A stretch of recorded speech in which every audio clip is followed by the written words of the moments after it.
আমার সাথেই কেন এমন হয় বুঝি না। গতকাল একটা ঘড়ি কিনে এনেছিলাম, আজ সকালে ঘড়িটা দেখতে গিয়ে দেখি ঘড়িতে কাজই করছে না। মানে 24 ঘন্টাও হয়নি তার মধ্যেই নষ্ট হয়ে গেল। আসলে অভাগা যেদিকে যায় সাগর শুকিয়ে যায়।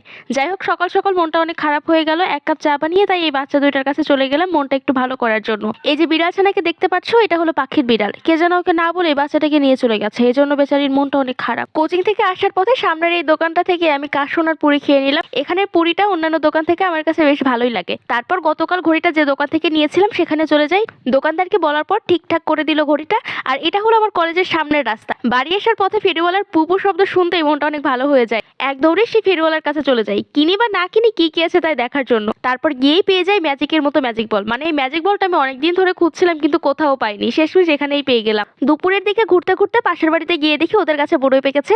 ওখান থেকে অনেকগুলো বড়ই পেরে নিলাম। আর এই বাচ্চাটা আমার পাড়া বড়ই নিয়ে এক দৌড়ে পালিয়ে গেল।